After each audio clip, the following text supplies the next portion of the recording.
May sa totoo, marami pong nagugulat na ito pong gantong klaseng project, minimum 3 meters wide, more than 50 meters yung haba, pero napagawa po natin sa halagang wala pang 2.5 million pesos na kahit saan po kayo tumingin, ito po, hindi lang sa maayos, kundi mababa pa nga yung presyo, pero makikita rin naman po natin na nasa tama yung kalidad. Nagagawa po natin ito dahil patuloy nyo pong sinusuportahan ang mga pagbabagong ginagawa ng inyong lokal na pamahalaan. Kaya, basta, hindi ko na sabihin yung pangalan, baka ma-share pa eh. Pero ginagamit yung pangalan niya, may mahabang kwento tungkol sa na-hospital daw, tapos ganito yung nangyari, nahimatay daw na ganito, tapos may ininom na gamot, may pinuntahan na doktor. Pero hindi po siya yung gumawa ng post na yun, ginagamit yung pangalan niya. Sa akin po, araw-araw, may nakikita rin po ako mga fake news. Mga picture ko, kunya, sinabi ko daw ito, hindi. Kaya kailangan maging maingat at mapanuri po tayo. Hanggang sa likod, naririnig po ba ako?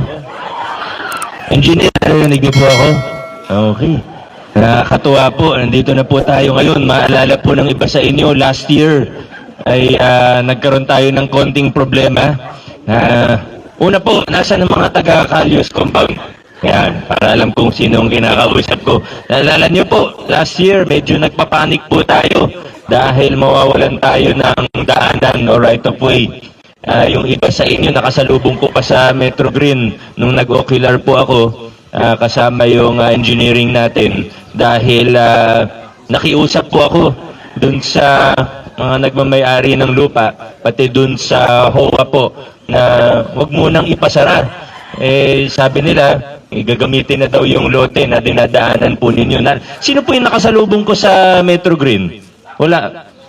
Yan, kasama po kayo, di ba? Pero may ilan pa po, siguro nasa trabaho yung iba. Kaya talagang nagpanik. Kasama niyo po ako na nagpanik. Siyempre, hindi naman pwede na wala tayong dadaanan palabas at pauwi.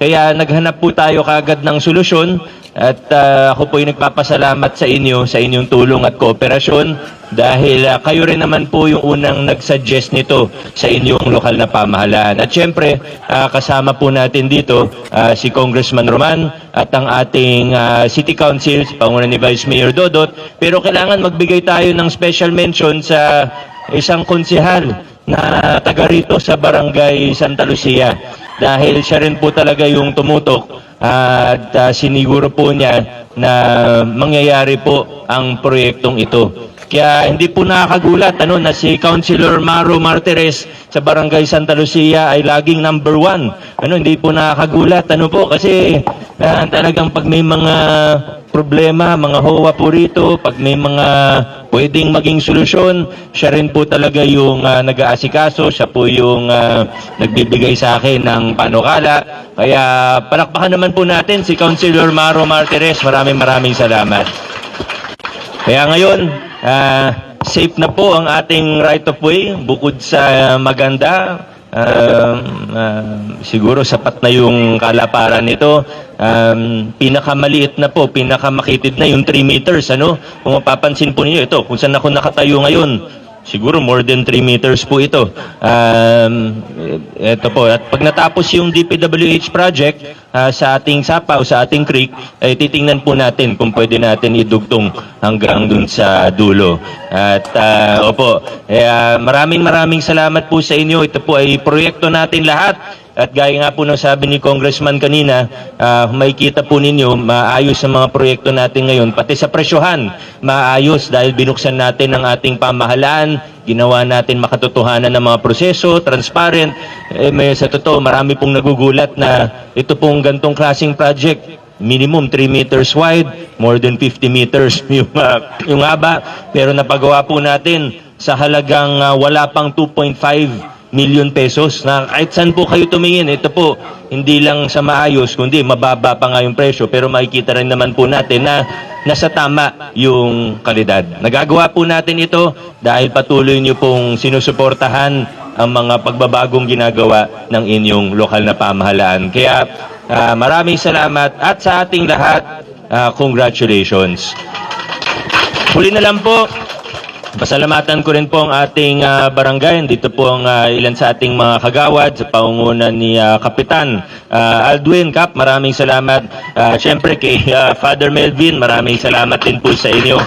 Sa ating homeowners at sa lahat ng sa engineering department, sa KATO, sa lahat ng iba pang mga tumulong para maging posible ang ating proyekto at maging safe po tayo na hindi na mawawala ang ating right of way. Sa susunod na po natin pag-usapan ng lupa ninyo, pero wala naman tayong hindi magandang balita. Lahat po ng balita natin patungkol sa progreso para sa palupa natin ay maayos. Alam niyo naman po, nakikipag-ugnayan po kami, hindi lang sa simbahan, pero pati sa ibang mga claimant, yung tinatawag po ng mga abogado na due diligence ang ginagawa po natin ngayon. Pero sa nakikita po natin ng Land Management Office natin, wala nang magiging malaking hadlang para mapasa inyo ang lupang kinatitirikan ng inyong mga bahay. So maayos po at tuloy-tuloy lang po tayong makipag-ugnayan sa ating lokal na pamahalaan. Pag may narinig po tayong chismis, alam niyo naman sa panahon ngayon, usong-uso ang mga fake news. Kanina lang po, papunta ako dito, may sinend sa akin ng nanay ko na link ng Facebook post, pangalan niya ang ginagamit. Full name pa nga yung gamit, basta, hindi ko na sabihin yung pangalan, baka ma-share pa eh. Pero ginagamit yung pangalan niya, may mahabang kwento tungkol sa na-hospital daw, tapos ganito yung nangyari, nahimatay daw na ganito, tapos may ininom na gamot, may pinuntahan na doktor. Pero hindi po siya yung gumawa ng post na yun, ginagamit yung pangalan niya. Sa akin po, araw-araw may nakikita rin po ako mga fake news. Mga picture ko, kunya, sinabi ko daw ito, hindi. Kaya kailangan maging maingat at mapanuri po tayo. At paalala rin natin sa ating mga kamag-anak, kapamilya na usong-uso po talaga ang fake news ngayon. Hindi na lang sa politika ang fake news, kundi pati sa gamot, sa lahat. Basta, alam niyo na pong ibig ko sabihin, talagang usong-usong fake. Kaya, pagdating naman sa mga issue at sa mga topic natin, gaya ng palupa, ang pakiusap ko po sa bawat isang residente po rito ay pag may narinig tayo, pag may nabalitaan tayo, huwag tayong maniwala kagad. I-check muna natin, kausapin natin ang puso, ang Land Management Office, o ako, o kaya si Councilor Maro, o ang ating mga konsyal. Huwag tayo basta-basta maniwala kagad, lalo na usong-uso po yung fake news. Pero muli po, hindi ko na masyadong hahabaan, yung mga nasa likod, parang naiinitan na po kayo dyan. Kaya ipapabless na po natin kay Father Melvin ng ating daanan. Maraming salamat, congratulations sa ating lahat. Maraming salamat po, Mayor Vico Soto. Ayan, tutungo na po tayo sa ating ribbon cutting ceremony. And susundan po ito ng blessing ni Father Melvin. Inaanihan po natin ang ating city officials, barangay officials, and of course, yung homeowners association natin to represent the ribbon cutting ceremony.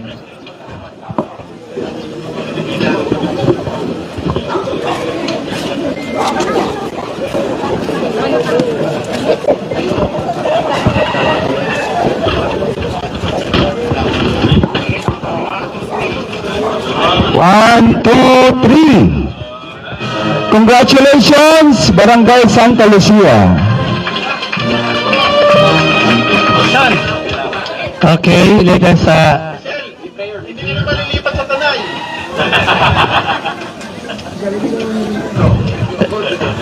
light mo natin yung candles natin. Okay, hawak kayo ng mga kandila.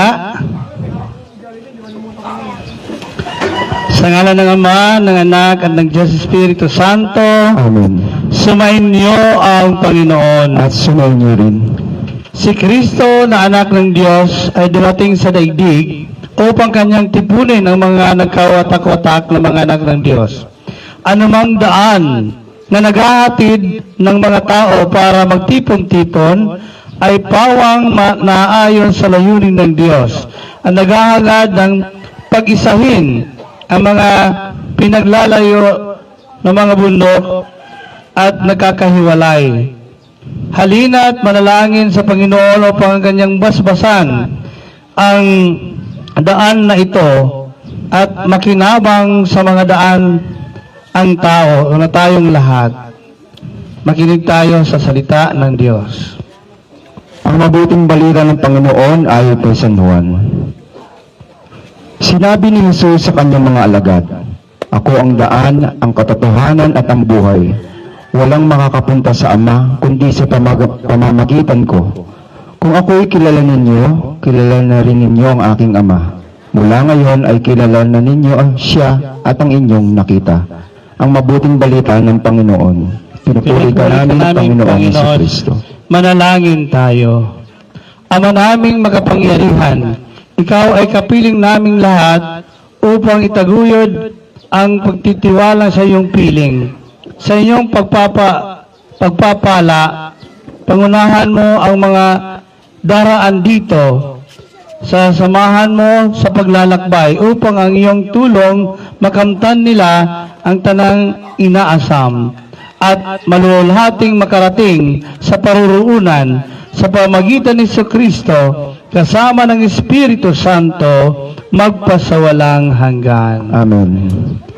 Our Father, who art in heaven, hallowed be thy name. Thy kingdom come, thy will be done on earth as it is in heaven. Give us this day our daily bread, and forgive us our trespasses, as we forgive those who trespass against us. And lead us not into temptation, but deliver us from evil. Amen. Hail Mary, full of grace, the Lord is with you. Blessed are you among women, and blessed is the fruit of thy womb, Jesus. Holy Mary, Mother of God, pray for us sinners, now at the hour of our death. Amen. Hail Mary, full of grace, the Lord is with you. Blessed are you among women, and blessed is the fruit of thy womb, Jesus. Holy Mary, Mother of God, pray for us sinners, now at the hour of our death. Amen. Hail Mary, full of grace, the Lord is with you. Blessed are you among women, and blessed is the fruit of thy womb, Jesus. Holy Mary, Mother of God, pray for us sinners, now at the hour of our death. Amen. Blessed art thou among women, and blessed is the fruit of thy womb, Jesus. Holy Mary, Mother of God, pray for us sinners now and at the hour of our death. Amen. Hail Mary, full of grace, the Lord is with you. Blessed art thou amongst women, and blessed is the fruit of thy womb, Jesus. Holy Mary, Mother of God, pray for us sinners now and at the hour of our death. Amen. Hail Mary, full of grace, the Lord is with you. Blessed are you amongst women, and blessed is the fruit of thy womb, Jesus. Holy Mary, Mother of God, pray for us sinners, now and at the hour of our death. Amen. Mary, full of Grace, the Lord is with you.